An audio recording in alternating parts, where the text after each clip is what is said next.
The Sopranos, one of the greatest shows of all time. With phenomenal acting, writing, and a cinematic quality never seen on the small screen before its arrival, we still talk about the show's brilliance 25 years later.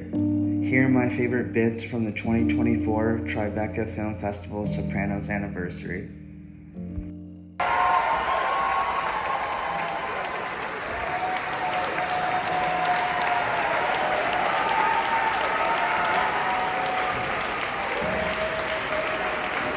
What brought me to the show was that David asked me, not personally, it came through my agent, but he had wanted to know if I would be interested in directing in the first season. And they had sent me the pilot episode, and I watched it.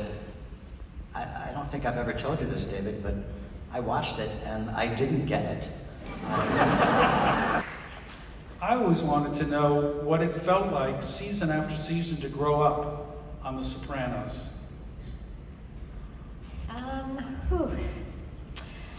It was home. A lot of life happened in those 10 years. And no matter what happened, that set was home.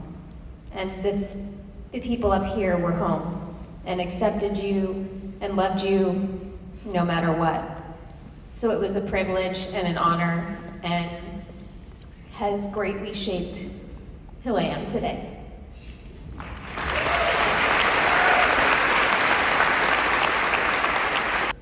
Talk about how you came to get the part of, the part that you ultimately played and were so moving in. They always say it was the owl part. I'm so sorry, I'm so fucking hungry right now that I can't even think straight.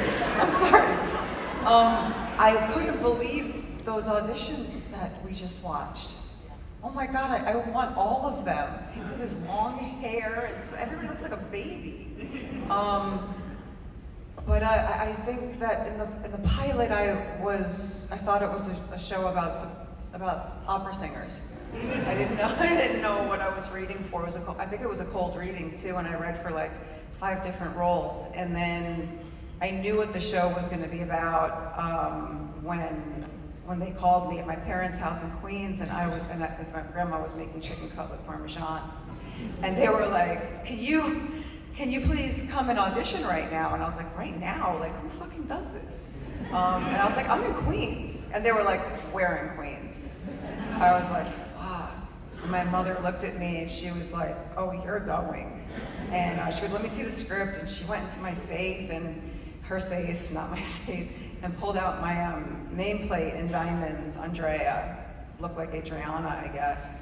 And I thought I only had 1 line, but I guess there were more lines, but it was ow. Eileen Landris always says that you got the part because of how you said ow, and I turned it into 10 syllables like my mom told me to do. You just milk that ow, Trey. Ow! And that was it.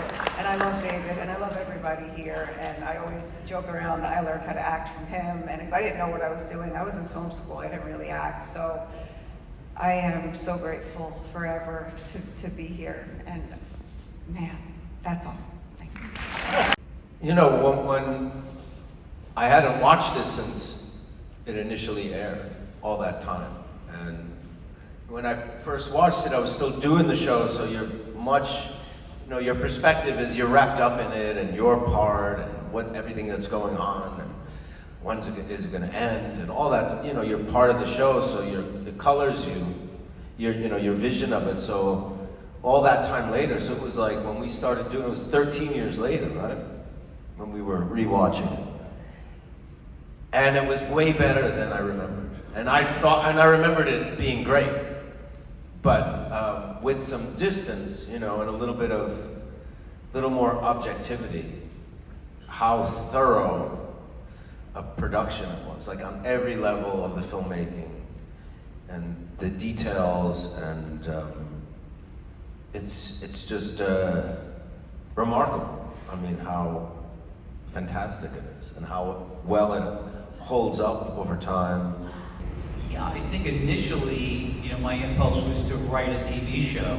And I kind of, similar to Matt, came out of some sitcom writing as well. I remember one of the first notes or corrections David ever gave me was to stop writing jokes and just trust that these characters are funny on their own. And when I mean stop writing jokes, don't write a setup and a punchline. Just let them be. They're already funny. And once I got that, I was like, oh, just write them like the people you know or the people who you are. And it was really just writing without that TV filter on. And it just became so easy after a while. I mean, sometimes I talk about this. I would write this show, and the characters would talk to me so quickly I couldn't write fast enough, I couldn't type fast enough to get it down. That's how real the characters David created were. You knew exactly what I knew exactly what Tony was going to say, or whatever character was writing, that I couldn't transcribe the thoughts fast enough. I also can't type well, that would probably, it's 2 fingers. But yeah, it was for the first time ever, and this was true of Frank Rizzulli as well.